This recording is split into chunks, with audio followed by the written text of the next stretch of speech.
Hello everyone, good morning, সুপ্রভাত। কেমন আছো? খুবই ভালো আছো? কিন্তু আমার মন ভালো নেই। আজকে মেঘলা মেঘলা ওয়েদার, বাইরের আবহাওয়াটা যেভাবে আছে।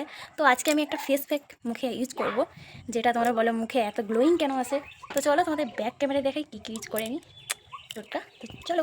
খাবার পাতায় ফার্স্ট কাঁচের একটা বাটি নিয়েছি, তার মধ্যে বেসন পাউডার, হলদি পাউডার, রোজ ওয়াটার 1 চামচের মতো নিয়ে নিয়েছি। তারপর ভালো করে জল মিশিয়ে পুরো ঘেঁটে করে নিয়ে চলে এসেছি। পুরো যেন মনে হচ্ছে না গোবর, সবাই বলবে গোবর মাখছো তুমি।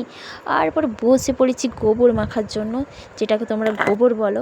চারপাশ ভালো করে মেখে পুরো মুখটা পুরো করে, আর তারপর ঢং দেখো কিছুক্ষণ, মানে 10 মিনিট পর এবার হাতে পায়ে মেখে একটু অপেক্ষা করলাম। তারপর ব্রাশ ট্রাশ নিয়ে কলগেট নিয়ে হাজির হয়ে গেলাম চান করার জন্য। তো চলো, তারপরে এসে দেখো চান টান করে এখানে চলে এসেছি। এখানে চান টান করার পর চুলটাকে ভালো করে শুকিয়ে এটা চিরুনি করলাম। তারপর এখানে আমি যেটা ইউজ করি একটা পন্ডস জেল, তো এটাই আমি ইউজ করি, আর বেশ কিছু ইউজ করি না। তোমরা কি ইউজ করো একটু কমেন্টে বলবে। তারপর এখানে ভালো বাড়ির বউর মতো সুন্দর করে একটা টিপ পরে সিঁদুর পরে একটু মঙ্গলের জন্য বরে ভালো করে শাড়িটা কেমন লাগছে বলো। আর এখানে আমাদের ফ্যানটা লাগানো হয়েছিল ডাইনিং রুমে, কেমন লাগছে বলো। তারপর এখানে মুড়ি নিয়ে বসে পড়েছি, কে খাবে চলে আসো আমার মতো। তারপর কিচেন রুমে এসে ভালো করে হাতে তেল মাখিয়ে এঁচড় কাটার জন্য বসে পড়েছি বটি নিয়ে, কারণ ননদের বাড়িতে দিয়েছিল, হাফটা রেখেছে হাফটা দিয়েছে আমাদের বাড়িতে।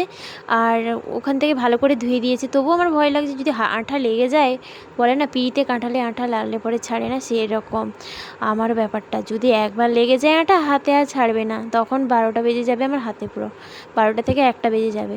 তো তোমাদের সাথে কি এরকম হয়? তারপর এখানে কাটা হয়ে গেছে বকতে বকতে, আর এখানে পুঁই শাক, আর এখানে এঁচড় চিংড়ি হবে, আর পেঁয়াজ কুচি, আদা, এগুলো সব হয়ে গেছে। এখানে উনুন ধরার জন্য চলে এসেছি, কারণ আমি তো বড় লোকের মেয়ে নই যে এখানে এসে বউ হয়ে ওভার একটু দেখাবো।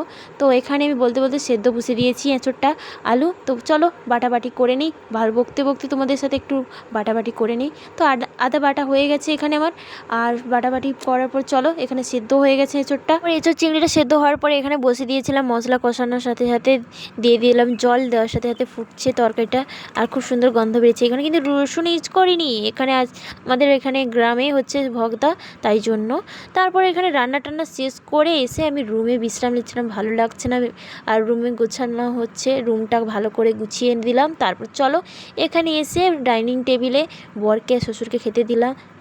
তারপর সবার লাস্টে এসে নিজে বসে পড়েছি খেতে, আর তোমরা খাবে চলে আসো, কারণ বর বলছিল ভালো হয়েছে কিন্তু তরকারিটা, জানি না কেমন, জানি না, তবুও আমার একটু ভালো লাগছিল, মোটামুটি ভালো লাগছে। তো তোমরা ভালো থাকবে, আজকে তো টাটা।